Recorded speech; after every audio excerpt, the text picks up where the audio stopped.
మన పురాతన కాలం నాటి రాజకీయ వ్యూహం ఒకటి ఉంది. అదేమిటంటే మన ప్రత్యర్థి రాజకీయ నాయకుడు ఒక ఏరియాలో అభివృద్ధి కార్యక్రమాలు చేపట్టాలని నిర్ణయించినప్పుడు మనం ముందుగానే ఆ ఏరియాకు వెళ్ళి, బాబో ఈ ఏరియా పరమ చండాలంగా ఉంది, ఎటువంటి అభివృద్ధి లేదు అంటూ మొసలి కన్నీరు కార్చేసి బయటకు వచ్చేసి అభివృద్ధి కార్యక్రమాలు ప్రారంభం అయిన వెంటనే, చూసారా నేను అక్కడికి వెళ్ళి ఆందోళన చేయడం వల్లే ఈ అభివృద్ధి జరిగింది అని క్రెడిట్ మింగేయడం అన్నమాట.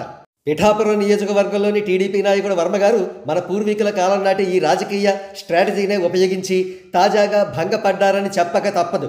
ఇప్పుడు మనం ఏఐ టెక్నాలజీ యుగంలో ఉన్నాం. మన పూర్వీకుల కాలం నాటి రాజకీయ స్ట్రాటజీలు ఇప్పుడు పారవు అనే విషయం ఆయన మర్చిపోయారు. ఇక వివరాల్లోకి వెళితే, జనసేన పార్టీ వారు రిలీజ్ చేసిన ఈ పోస్టర్ చూడండి. పవన్ సంకల్పం మారుతున్న పిఠాపురం. 30 ఏళ్లుగా పక్కా రహదారులు, మురుగునీటి కాలువలు నోచుకొని జగ్గయ్య చెరువు కాలనీ సమస్యలతో సతమతమవుతున్న 10,000కు పైగా కాలనీ ప్రజలు. సమస్యల పరిష్కారానికి 20 కోట్లతో పంపిన ప్రతిపాదనలకు ఆమోదం. ఏడాదిలో మౌలిక సదుపాయాల మెరుగుదల. ఈ పోస్టర్ను సగర్వంగా Janasena party official Twitter handle వారు ఫిబ్రవరి 15వ తేదీన షేర్ చేశారు. అంటే పోస్టర్ను పోస్ట్ చేసి నెల 15 రోజులు కావస్తోందన్నమాట.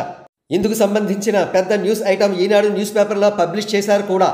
త్వరలోనే పనులు చేపడతాం, కాలనీ అభివృద్ధికి ప్రతిపాదనలు పంపాలని ఉప ముఖ్యమంత్రి కోరారు. ఆ మేరకు రహదారులు, మురుగు కాలువలకు 20 కోట్లతో ప్రతిపాదనలు పంపితే ఆమోదం తెలిపారు. నిధులు మంజూరైన వెంటనే టెండర్లు పిలిచి పనులు మొదలుపెట్టిస్తాం. ఏడాదిలో కాలనీలో మౌలిక సదుపాయాలు మెరుగుపరుస్తాం. నామా కనకారావు, కమిషనర్, పిఠాపురం. సో ఇంత క్రిస్టల్ క్లియర్గా, చాలా పకడ్బందీగా జగ్గయ్య చెరువు కాలనీ అభివృద్ధి చేయడానికి ఉప ముఖ్యమంత్రి సంకల్పించారు. మరి వర్మగారు చేసిందేమిటో చూద్దాం. ఆయన చాలా హడావిడిగా, ఆదరాబాదరాగా మన పూర్వీకుల కాలం నాటి పొలిటికల్ స్ట్రాటజీని ఇంప్లిమెంట్ చేస్తూ జగ్గయ్య చెరువుకు వెళ్లి అక్కడ చెత్త దగ్గర ఫోటో షూట్లు, వీడియో షూట్లు చేయించుకుని సోషల్ మీడియాలో షేర్ చేశారు.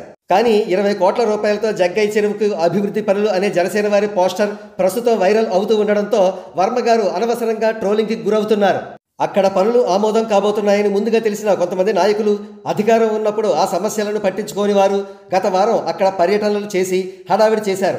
ఇప్పుడు చిత్తశుద్ధితో పవన్ కళ్యాణ్ గారు చేసిన పనులని ఈ హడావిడి చేసిన వాళ్ళు, మా హడావిడి వల్లనే జరిగింది, మేమే సాధించాం అని డప్పు కొట్టుకుంటారు అంటూ వాస్తవాలు బహిర్గతం చేస్తున్నారు. వర్మగారు ఇప్పటికైనా మించిపోయింది లేదు. వివేకంతో మసలుకుంటూ ఉప ముఖ్యమంత్రి గారు చేస్తున్న అత్యద్భుతమైన సేవా కార్యక్రమాలకు చేదోడు వాదోడుగా నిలిచి మంచి పేరు తెచ్చుకోవాలని పిఠాపురం ప్రజానీకం ఆయనకు సూచిస్తోంది, సలహా ఇస్తోంది.